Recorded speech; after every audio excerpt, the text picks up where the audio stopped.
தலைமை தேர்தல் அதிகாரி அர்ச்சனா பட்நாயக் மாவட்ட தேர்தல் அதிகாரிகளுடன் ஆலோசனையில் ஈடுபட்டு வருகிறார். சென்னை தலைமைச் செயலகத்தில் இந்த ஆலோசனையானது நடைபெற்று வருகிறது. தமிழக தலைமை தேர்தல் அதிகாரி அர்ச்சனா பட்நாயக் இந்த ஆலோசனையில் ஈடுபட்டு வருகிறார். செலவின பார்வையாளர்கள், பொது பார்வையாளர்கள், காவல்துறை பார்வையாளர்கள் ஆகியோர் இந்த ஆலோசனையில் பங்கேற்றிருக்கிறார்கள். தமிழகத்தை பொறுத்தவரையில் தேர்தல் தேதி அறிவிக்கப்பட்ட உடனேயே இந்த மாடல் கோட் ஆஃப் கான்டக்ட் அது தற்பொழுது அந்த தேர்தல் நடத்தை விதிகள் அப்படிங்கிறது அமலில் இருக்குது. இந்த நிலையில் ஒவ்வொரு நாளுமே தேர்தல் ஆணையம் கடுமையான அந்த சுற்றி சுழன்று வேலை பார்த்து கொண்டிருக்கிறார்கள் அப்படின்னு தான் சொல்லணும். பல்வேறு இடங்களில் பணம் உள்ளிட்ட பொருட்கள் விநியோகத்தை தடுக்க வேண்டும் உள்ளிட்ட பல்வேறு விஷயங்களுக்காக. அந்த வகையில் இன்னும் இப்போ அடுத்த கட்டமாக இப்போ தேர்தல் முன்னேற்பாடுகள் உள்ளிட்ட பல்வேறு விஷயங்கள் தொடர்பாக ஆலோசனையில் ஈடுபட்டு கொண்டிருக்கிறார்கள். இதில் தமிழக தலைமை தேர்தல் அதிகாரி அர்ச்சனா பட்நாயக் மாவட்ட தேர்தல் அதிகாரிகளுடன் இந்த ஆலோசனையில் ஈடுபட்டு இருக்கிறாங்க. இதில் யார் யாரெல்லாம் கலந்துட்டு இருக்கிறாங்க அப்படிங்கிறத பார்க்குறோம். அங்கே இருக்கக்கூடிய கள விபரம் என்ன அப்படிங்கிறத விவரிக்க இணைகிறார் நமது செய்தியாளர் சதீஷ் முருகன். சதீஷ் முருகன், இந்த ஆலோசனையுடைய முக்கியத்துவம் என்ன, விவரிங்க. வணக்கம்.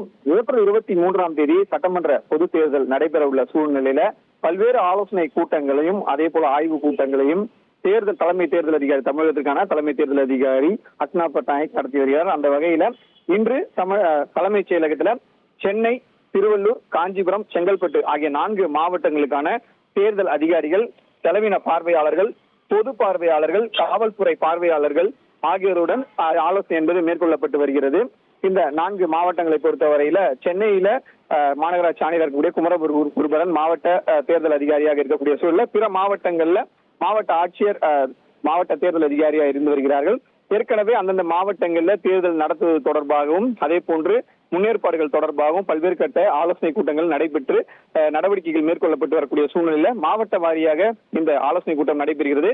இந்த 4 மாவட்டங்கள்ல தேர்தல் தொடர்பாக செய்யப்பட்டுள்ள முன்னேற்பாடுகள் தொடர்பாகவும் வழங்கப்பட வேண்டிய பாதுகாப்பு ஏற்பாடுகள் தொடர்பாகவும் அதே போல செலவின பார்வையாளர்களை பொறுத்தவரையில கட்சியினர் செலவு செய்யும் வரவு செலவு, அதே போன்று அவர்கள் குறிப்பிடப்பட்ட அந்த தொகைக்கு கீழே தான் பணம் என்பது செலவழிக்கப்படுகிறதா போன்ற கண்காணிப்பது தொடர்பாகவும் குறிப்பாக இந்த வரவு செலவை பொறுத்தவரையில கடந்த 2 தேர்தலுமே ஜிபே, போன்பே உள்ளிட்ட ஆன்லைன் பரிவர்த்தனைகளையும் தொடர்ந்து கண்காணித்து வருகின்றனர்.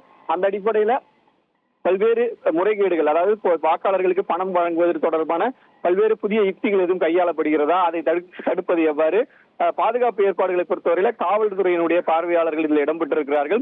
தேர்தல் நடத்தும் பொழுது என்னென்ன அந்த ஸ்டாண்டிங் ஆபரேஷன் SOP என்று சொல்லக்கூடிய விஷயங்கள் பின்பற்றப்பட வேண்டும், வெளியிருந்து வரக்கூடிய துணை ராணுவ படையினருக்கான அந்த வசதிகளை மேற்கொள்வது, அவர்கள் எங்கு பதட்டமான வாக்குச்சாவடிகளுக்கு அனுப்புவது, எவ்வாறு கடந்த காலங்களில் அந்த வாக்குச்சாவடி மையங்கள்ல பிரச்சனை எதுவும் இருந்திருந்தால் அதை எவ்வாறு தடுப்பது போன்ற பல்வேறு ஆலோசனைகள் என்பது இந்த ஆலோசனை கூட்டத்தின் போது விவாதிக்கப்படும் என்று எதிர்பார்க்கப்படுகிறது. அந்த வகையில சென்னை, காஞ்சிபுரம், திருவள்ளூர் உள்ளிட்ட 4 மாவட்டங்களுக்கான மாவட்ட தேர்தல் அதிகாரி பார்வையாளர்களுடன் தலைமை தேர்தல் அதிகாரி அர்ச்சனா பட்நாயக் இந்த ஆலோசனையில ஈடுபட்டு வருகிறார். கூடுதல் விவரங்களை விவரித்தமைக்கு நன்றி சதீஷ். இனி செல்லும் இடமெல்லாம் செய்தி. தந்தி டிவியின் வாட்ஸ்அப் சேனலை ஃபாலோ பண்ணினா செல்ல இருக்கும் இடமெல்லாம் செய்தி. இதோ QR கோட் இப்பவே ஸ்கேன் பண்ணுங்க, ஃபாலோ பண்ணுங்க.